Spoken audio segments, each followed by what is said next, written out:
Broadcasting from the city of brotherly love, Philadelphia, to around the globe.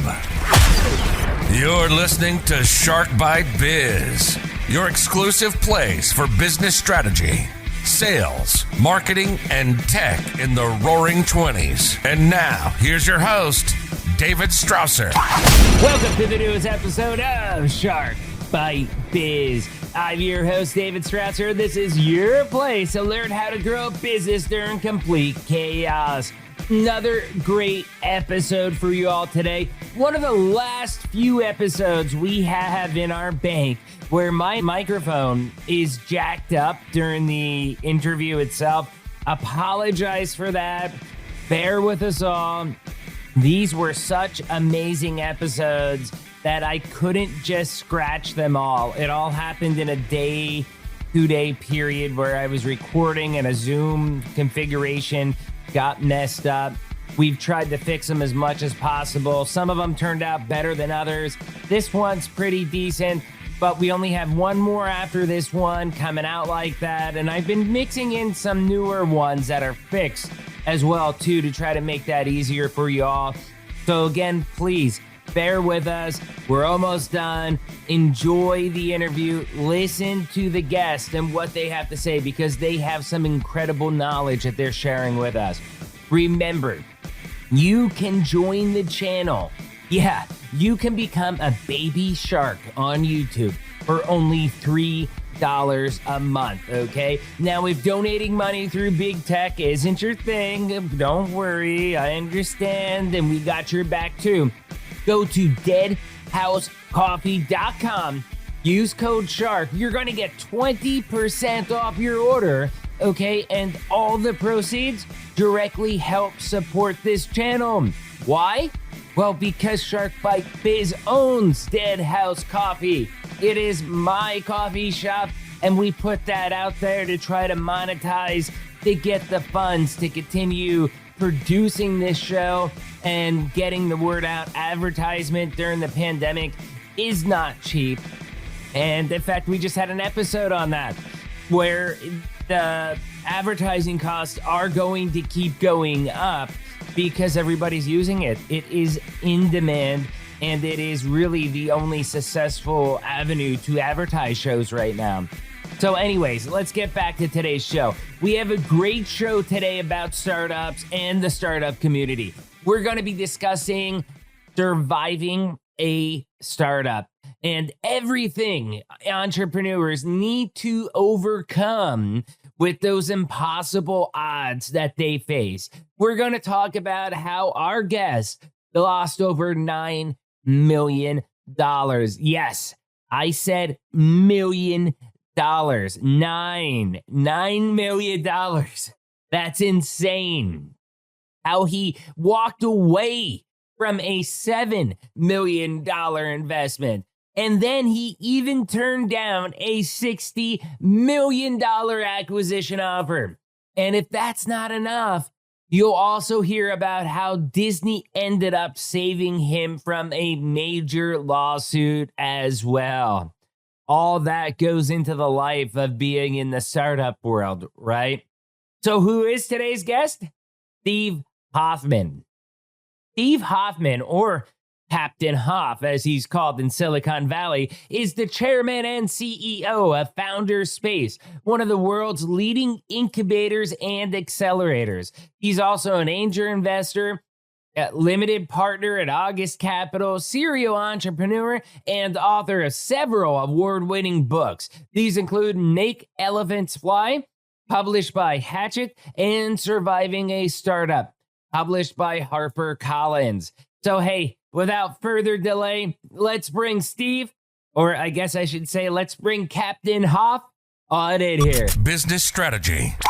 Steve, welcome to Shark Bite Biz. You, my friend, you just became Shark Bait. Oh, no. I'm swimming as fast as I can. Well, you're a captain, so that shouldn't be that bad. Yeah, but apparently the ship's gone and the sharks are attacking. Yes, we are. Yes, we are. So, we have a tradition here on the show since the very first interview. I always ask the same question to every single person. It's the only real standardized question we have. And that is, what's your background? What's your experience? How did you get to where you're at? Tell us your journey to starting a startup. And, just tell us in a nutshell, what makes Well, Steve? that's a saga, actually. I have had more careers than cats have had lives, if that gives you any idea. I have. So at least I 10. literally, yes, at least 10. Yeah. So I started out very passionate about making games and movies when I was a kid. So all I did, like, I was a game and movie nerd. And then my dad, I wanted to go to film school, but my dad said, he's an MIT rocket scientist. He said, computers are the future, son. You must study computers. So I listened to my dad because he's a smart guy. I went to electrical computer engineering, got a degree in that, had all these job offers, but turned them down and went to graduate school in film and television. Wow. And then, I graduated with my MFA from USC in film and television production. And I went out into the big, boisterous world of Hollywood. I wrote 150 letters to top movie executives, got 3 responses. One was the producer of Star Wars. He came to me, he called me up. Star Wars? Like, I'm not familiar. Is that popular or something? Yeah. as I'm asking with my Chewbacca mug. Yeah, Chewbacca. Yeah, so I got a call. I'm a fan. We talked. He said, I have no doubt you. I just thought your letter was really nice. And so we just had a conversation. The next one was Disney. They called me in. I totally blew the interview. When they asked me, like, what kind of films are you passionate about? I didn't say Disney movies. And at that time, most Disney movies were kids' movies. Right. And I just started rambling off all these things you see in film school, these amazing movies. And by the end of the interview, they were like, you're not for us. So I kind of learned my lesson there. It doesn't pay to be honest in Hollywood. I got my third interview.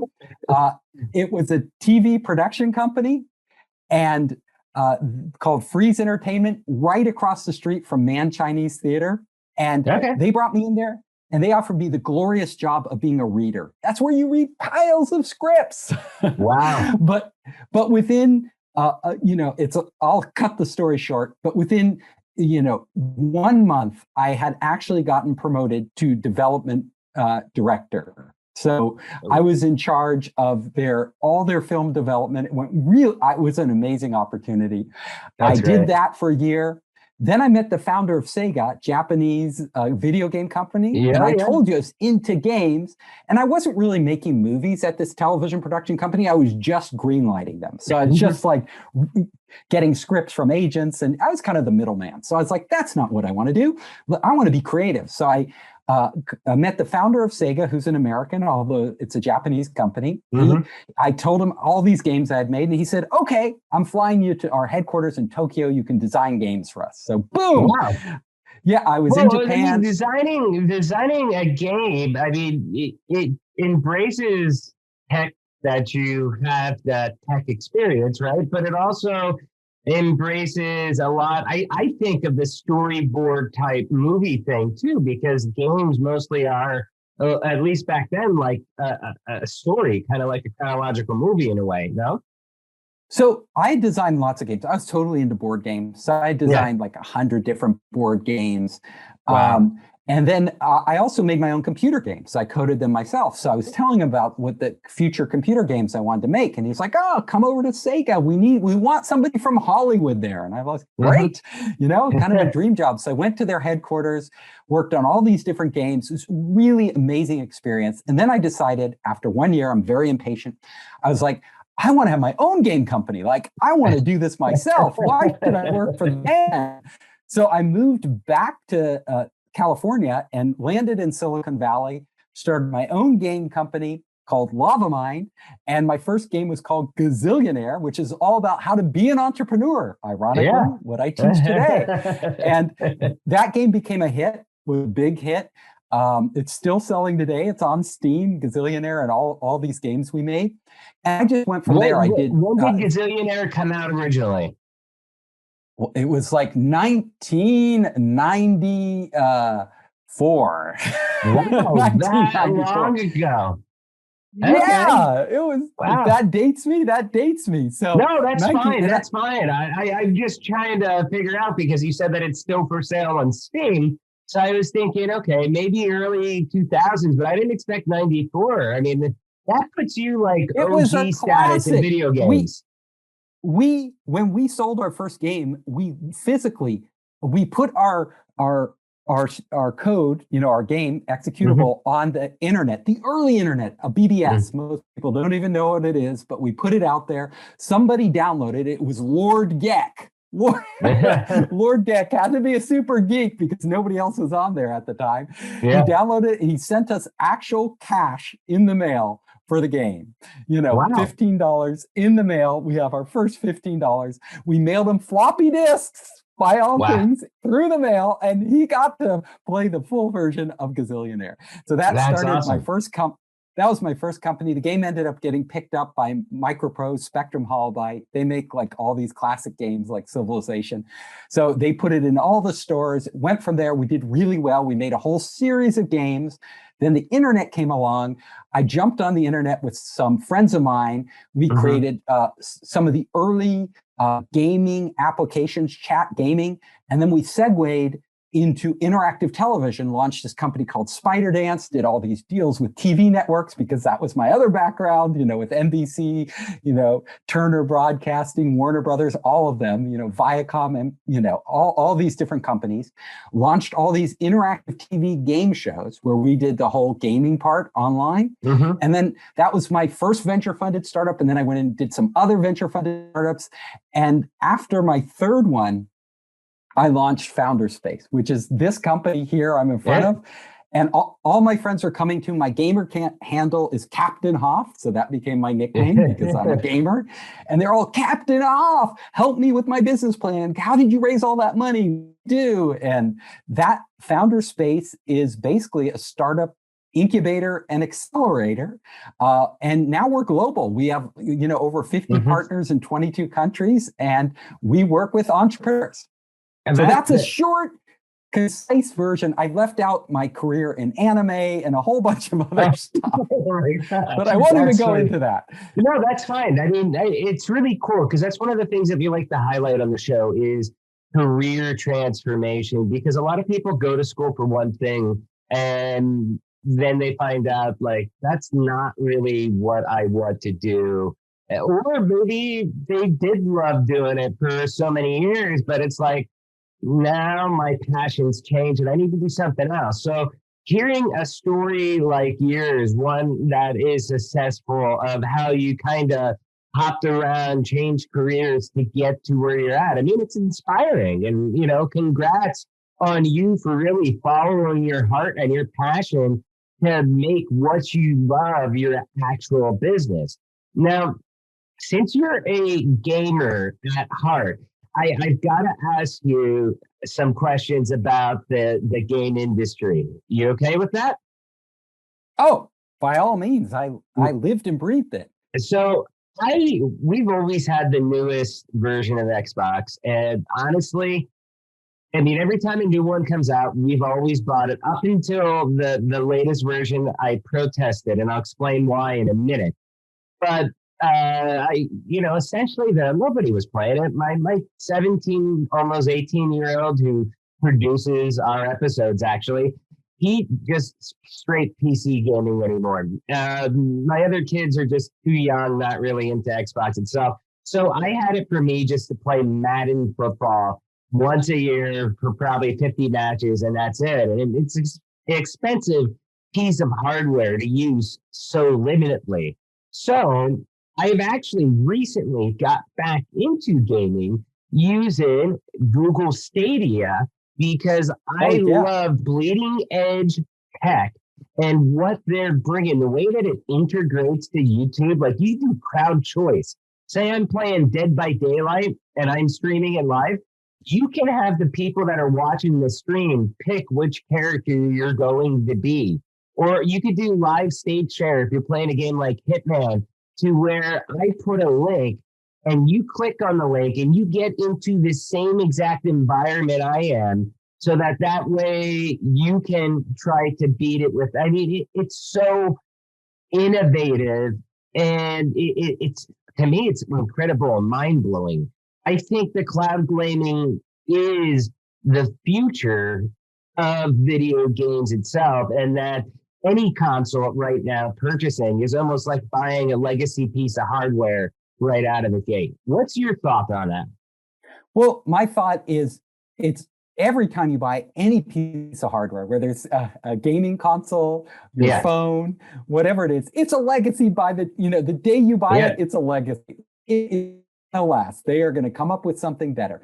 And we've all seen the massive move to the cloud of all applications and services. Everything is going on to the cloud. So it's only natural that gaming should be on the cloud, and you should be able to play, even our PCs that we have today, shouldn't really have them. They should be entirely cloud-based devices. That's where it's going.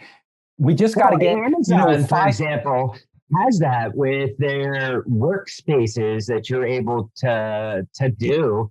And that's exactly almost how Stadia is as well, too, because essentially, instead of having a local piece of hardware, I mean, you're gaming on a Google super server in the cloud that's streaming the game just like Netflix. And to get around latency, when you use their Stadia controllers, this actually, once you connect it to Wi-Fi, it's connecting directly to the server where your game is to cut out the latency. And the whole thing's awesome. I think that's the future. I've been wanting to get a virtual desktop, even just for the production of this TV show, because right now with our hardware, we're kind of capped at doing 1440p.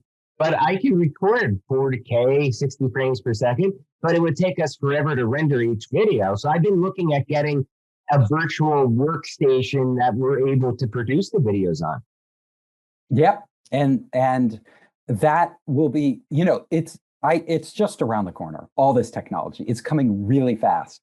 So yeah, I spend my life actually like researching technology, working with the entrepreneurs making it. That's what's so fascinating is things are accelerating. And in the not too distant future, we won't even be using PCs or phones. We'll be using brain-computer interfaces. Like those are being developed right now. And Neuralink, but it's not just Elon Musk. I mean, there are literally, hundreds of people out there developing different things. And it's not just the hardware. What's really going to break through is the software, a brain operating system. Instead of iOS, you'll have a BOS. That's coming around the corner. I tell you, for some people, it'll just be BS. Yeah, BS. So exactly. Your founder space, what kind of startups are you looking for? Are you looking like for, hardware, software?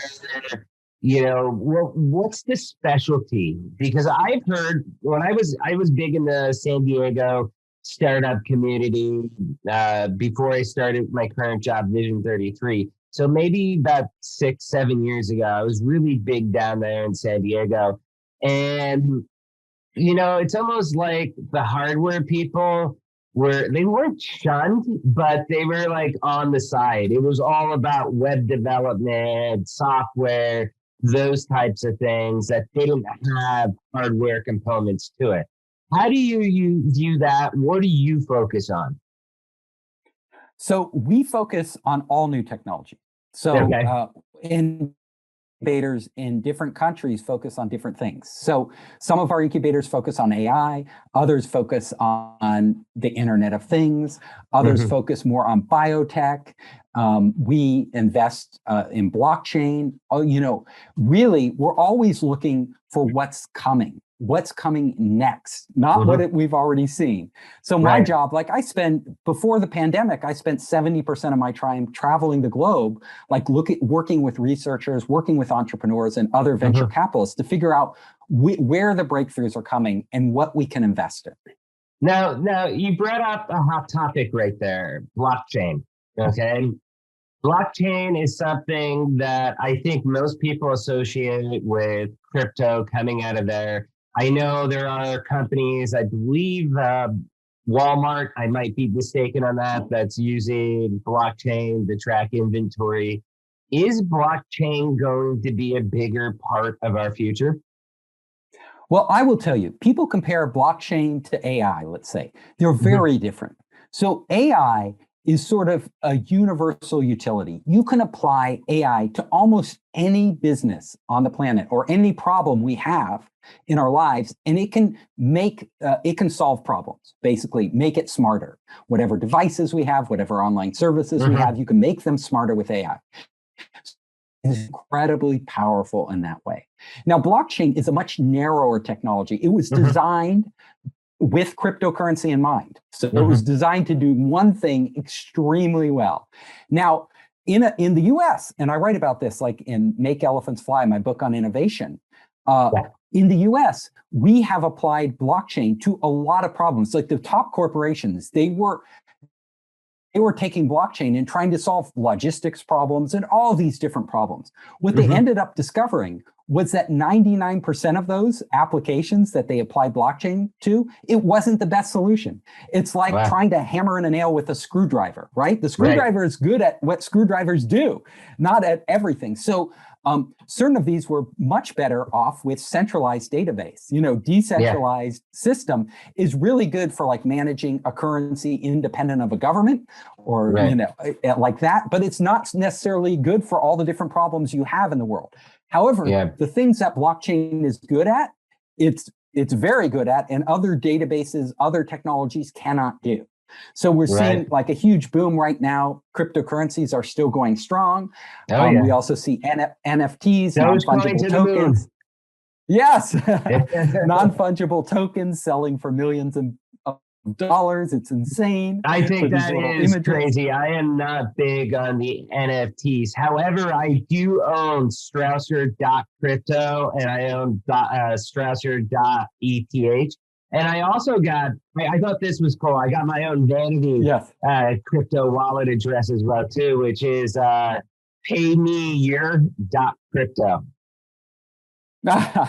See, you're in the game. But I would agree with you. The NFTs are a classic case of hype over substance. That's not to say the blockchain and having ownership on the blockchain isn't valuable and won't find future uses that are incredibly important as we migrate everything, all our goods and services and our free time to the internet. It will be very valuable. But the fact that people are paying, $69 million for a GIF or a JPEG, is just, to me, it's just ridiculous. Right. Because they don't even, they own that on the blockchain, but it's like, they're not really owning the rights to it or anything else. And that could be duplicated, right? People get confused between copyright law and the law for actually licensing deal. Essentially, it's a licensing deal that gives you limited rights to own it on a specific blockchain, not every blockchain. Like on a specific one, you have the rights to own it, and you don't. The content itself, the image or video or music file, isn't even saved on the blockchain.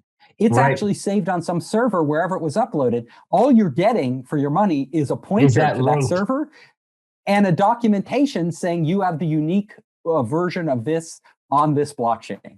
That's what you get.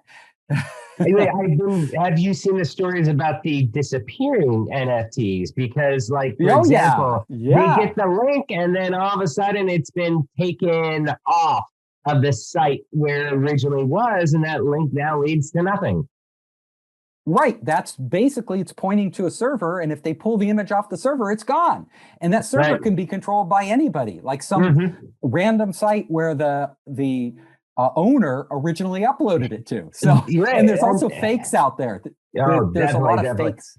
That is the exact reason why I did not buy any NFTs. The only ones I've done again were the crypto addresses because of the fact that they're essentially like if you wanted to send me Bitcoin, okay, for the address instead of a big long address that you'd have to type in with all the. Now you just type, and anybody out there wanting to try this, please feel free to do. Just send Strausser.crypto. Goes right to me now. Yeah, they're going to be flooding you with cryptocurrency. I imagine right now, billions of dollars. So, but you're right. That has a definite utility value. So when we invest in the blockchain, we are not looking for hype. We are looking for real value. Like if you're a customer like you, what value does it provide me? Like, does it provide me great entertainment value? Does it provide me great ease of use?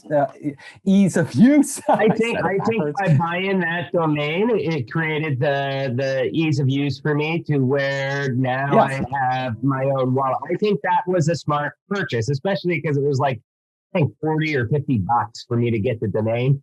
So I got one for, crypto, and then I also have one for Ethereum as well too with the .eth. So I thought they were smart purchases on my side.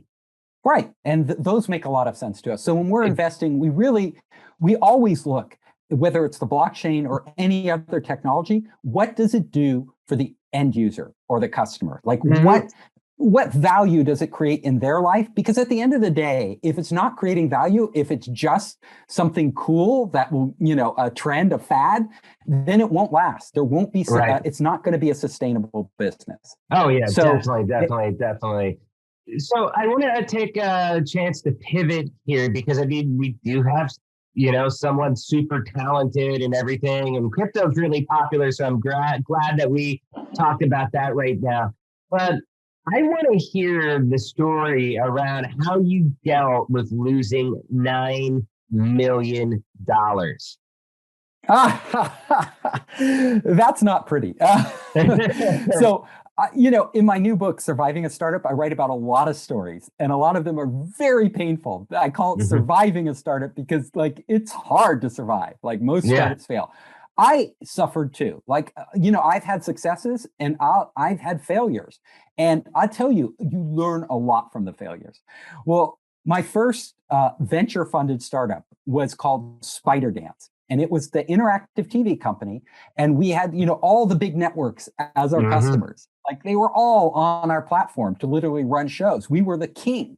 Then we had a big buyout offer from a public company, which my venture capitalists advised me to turn down. They said, we could be worth so much more than they're offering us. So of course, being a first time entrepreneur funded by venture capital, I said, let's turn it down. We're going for the gold. Literally 6 months later, the dot-com bubble burst. Everything imploded. All the venture capital just dried up. And at the same time this happened, our customers all came back to us and said, we're cutting our interactive divisions. This interactive TV stuff is cool, but it's not essential for us. We're cutting this. We're not going to pay you. So our revenue went down to nothing. And that was extremely painful. Now, at the time, how did I cope with it? With all entrepreneurs, you're forced to cope with it, or you could just walk away and forget about it. But I'm not that therapy. So therapy, yes. No, I didn't have therapy. What I did was I did something more important for me than therapy. I went to our creditors. So we had borrowed millions of dollars on top of our venture capital. Yeah. And I went to our creditors and I basically negotiated a deal where I would give them our IP, give away our baby, that we were working on for all these years, and they would forgive our debts. So we didn't have to go bankrupt. We just closed the door. They got the IP. We walked away. But it was personally for me, and I, right now that I teach and mentor entrepreneurs, I'm so glad I went through this because I know how the entrepreneur feels when things are tanking. And you have to fail to know how to succeed. You do, and you have to, all the great people who try great things fail at certain things. If you try enough stuff, you're going to fail. If you just try one thing and get lucky and then that's all you ever do, maybe you'll be a success. But try enough things that are cutting edge, that are really pushing the limits, you've got to fail. That's the nature of the beast.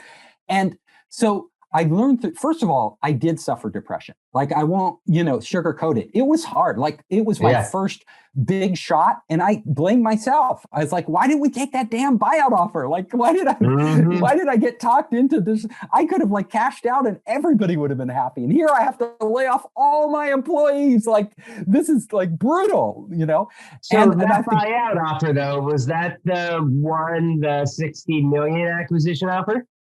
Yeah, so we got 60 million Wow. offer. We literally, the founders owned half the company. So we would have split 30 million, which is great for our first startup. We would have been like, in the catbird seat. I think 99% of the people listening to this show would be like, that's great, period, splitting 30 million. Yeah, walking away after a few years with 30 million would have been awesome. But it didn't happen that way. And I had to look back and, you beat yourself up. You like, it was on the table. You could have just walked away. We were the kings then at that moment. And, hindsight is perfect.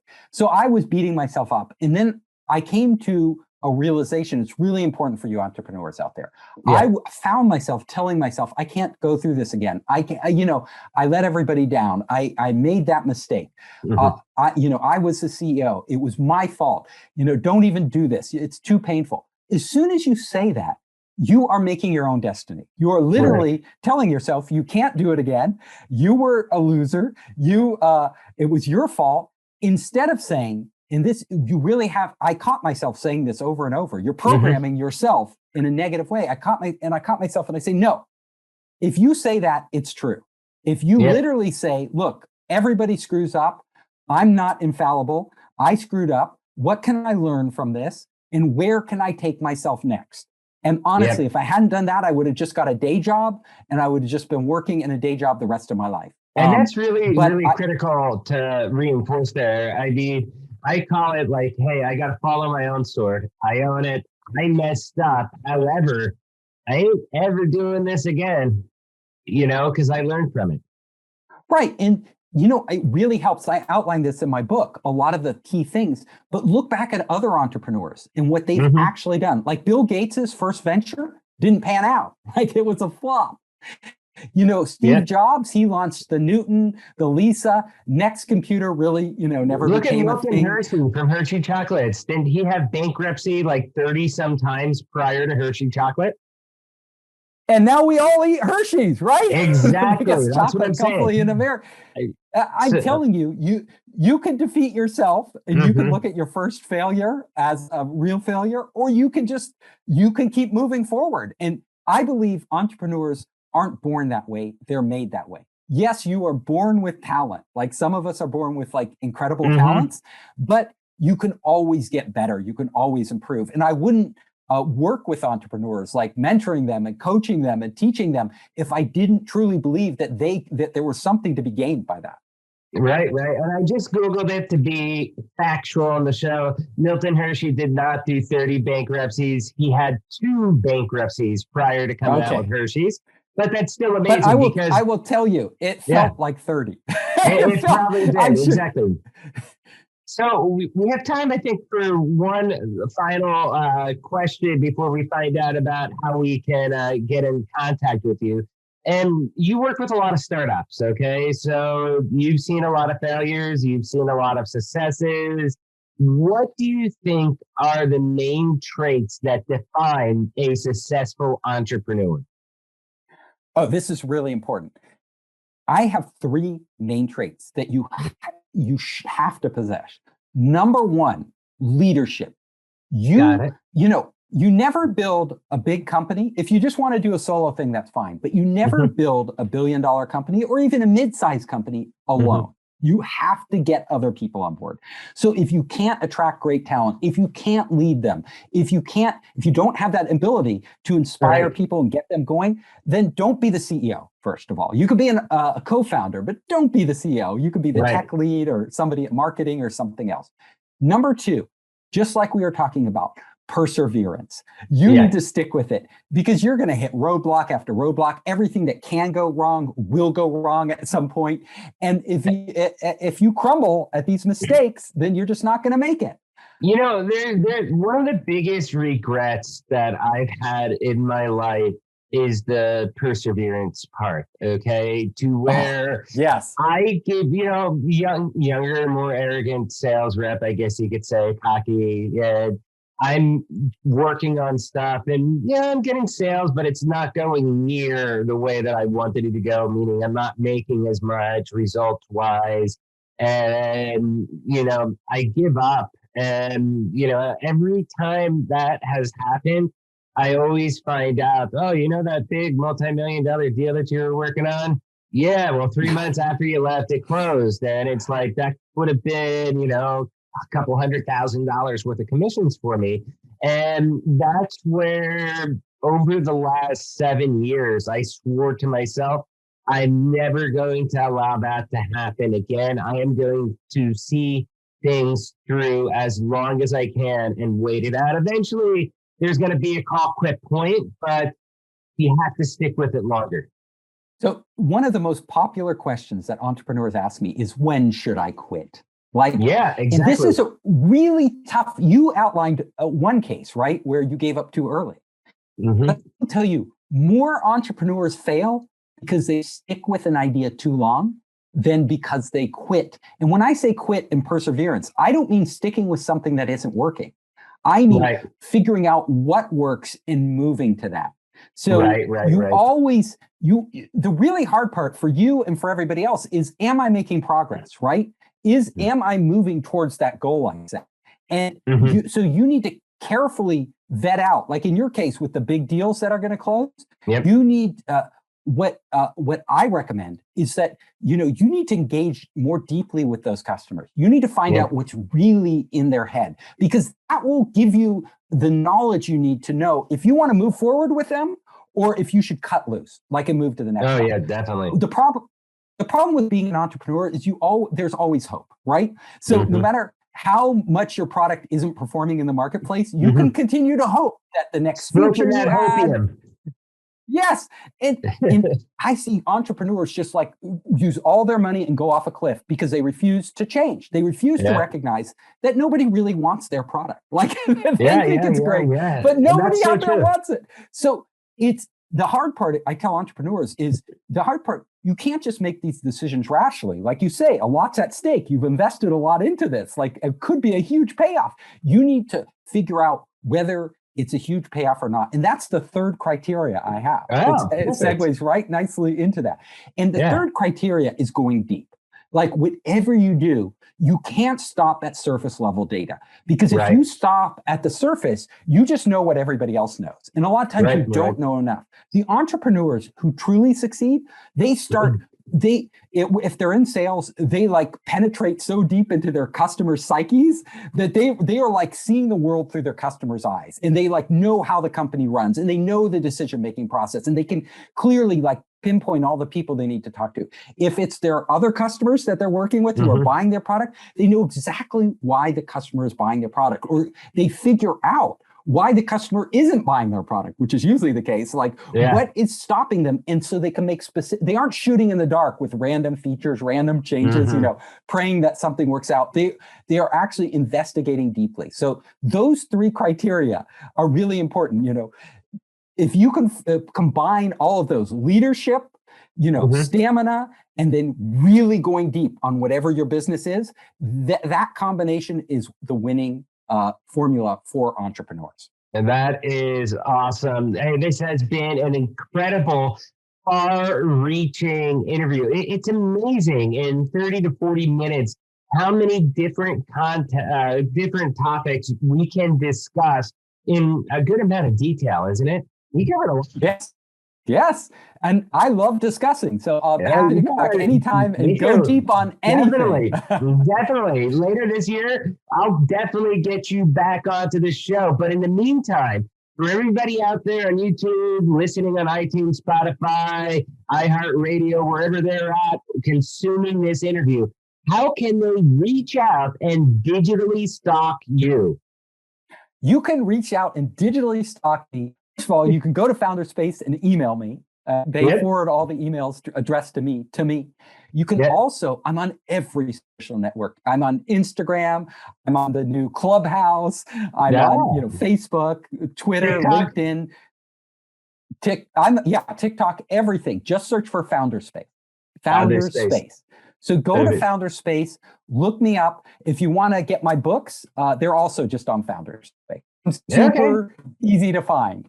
That's great. We'll have a link to Founder Space down in the description, anywhere that you're watching or listening to this interview. Steven, hey, thank you so much for coming on. This has been amazing. And I can't wait to get you back on this show later this year. Thank you. It's been a pleasure. Thanks. Cheers. Wow, that was an awesome chat with Steve, right? First, you all know the routine. If you found this interview helpful, if it sparked those warm and fuzzies, do me a favor, smash that like button, smash that subscribe button. Help us grow the community. I swear, over the past month, we have actually grown by over 1,700 subscribers. We are on a roll. I cannot wait until we break the 10,000 subscriber threshold. And that will only happen if you all do me a solid. Share this interview out. Share it to your network. Make them aware of Shark Bite Biz and how we come out with 2 amazing episodes every Monday and every Thursday with some of the biggest, brightest minds out there in business, like today's guest, Steve Hoffman. Okay, so share this out there. Share it at LinkedIn, Facebook, Twitter, wherever you want. I don't care. I would love nothing more than to see Steve Hoffman and Shark Bite Biz trending. Now, let's get back to our rock star guest, Steve. Some great points and awesome conversation, like I was saying in the introduction. You know, it is funny how passions when we are kids change and impact who we are as an adult. Okay, look at Captain Hoff's story. He loved film, video, gaming, and his dad, rightfully, I must say, said that computers are the futures and that you should study that. He did. And, you know, what he did was amazing. But ultimately, when it came down to him picking what he had to do for graduate school, he picked what he was in love with and went for film. I'm having that same exact discussion right now with my son, Pancho, who actually is the producer of this show right now. He's about to graduate high school and he's thinking about college degree. And he loves doing all this video editing stuff. And as you've seen on most of our shows, he's pretty darn good at it. He's got the skills. Problem is the industry is being diluted. Why? Bunch of independent creators like us. It's in demand. Younger age people are self-taught. They're able to do it. Brings down salaries. So it's kind of like when we're talking like, let's pick something else and we can always have this kind of be a backup for you.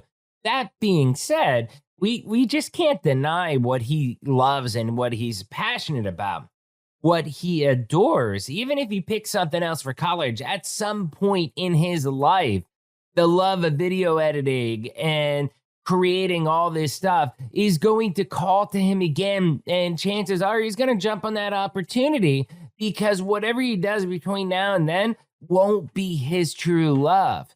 So I totally get where Steve's coming from with the story that he was telling us. People like to say, you know, that crypto does nothing. You know, I see a lot of memes out there like, oh, can you explain what crypto actually does? Brandon, good friend of mine. I'm not going to say your last name. You know who you are. You're like the biggest crypto denier. And yeah, you can deny crypto if you want, but you can't deny its value and its perceived value. And you've got to play that game a little bit, you know, do it carefully, but everybody should be in it somehow. And the blockchain is such a powerful tool that, you know, it came out with crypto and it does solve some very real problems. That being said, Steve does bring up an excellent point that I think crypto fanboys or fangirls oftentimes forget. Blockchain isn't always the best solution for everything. Have decentralized systems worked for some stuff? Yes, but it doesn't work for everything. And people are finding that out right now. It really comes down to a case-by-case situation, or maybe an industry-by-industry situation or use case scenario to figure out, is it a fit? Isn't it a fit? And, he had a really interesting take as far as NFTs are concerned. I believe with Steve, and I'm on the same boat. NFTs are hype over substance, but that doesn't mean that there isn't value to owning something that is on the blockchain. Again, it comes down to the use case scenarios and if it really makes sense. Remember, this is not financial advice. In full disclosure, I do own NFTs, limited ones. I own Strausser.crypto, passmeyear.crypto, Strausser.eth, and a couple of the other things. But no way in heck am I going to be spending hundreds of thousands of dollars on a piece of digital artwork, a GIF or whatever it may be, to get it on the blockchain. To me, that is insane. I think there are way better use cases for NFTs and for them to hold value. Buying digital artwork, I don't think that's the use case. Lastly, Steve's big realization. Don't make your own destiny by saying you can't do something, okay? Don't program yourself in a negative way. Laws of attraction, we've talked about this on the show so often. You mess up, it's okay. Fall on your sword. Learn you messed up. Grow from there, but that does not define you. You just have to own it and move on. Learn from it. That was an amazing interview with Steve. That was just totally jam-packed. Make sure you grab both his books. He's sending them to me. They haven't arrived yet, but Make Elephants Fly and Surviving a Startup, both great books. Check them out. Solid info, and, everything he does is always about getting better, always improving, and always having, I guess you can call it almost like CPM, the continuous performance management. You're always trying to do that with you yourself because it does. It starts with you. Question of the day. When did you last fall on your sword and learn from it and grow? I'd love to hear those stories down below on YouTube. If you want to be on the show, shoot an email out, interviews@sharkbitebiz.com. Don't forget, if you're watching on YouTube, hit that little join button. For only $3 a month, you can support the show and become a baby shark. Now, don't forget, though, too, you can also go to deadhousecoffee.com. Use code SHARK, get 20% off your purchase. Right, 20% off any purchase you make. And in addition to that, you will be helping this show grow. You'll be able to help us maintain all the tech and costs that go around with producing 2 episodes a week. So please show us some love, and you all know this by now, but I'm David Strausser. This is Shark Bite Biz. We'll see you all next episode. Cheers.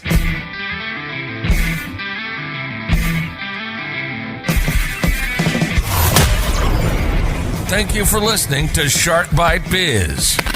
We hope you got some insightful info from this podcast. Be sure to subscribe to us through your favorite podcast app and visit us on the web at www.sharkbitebiz.com. How has business changed for you in the 20s? Email us at podcast@sharkbitebiz.com so you can join us and share your story.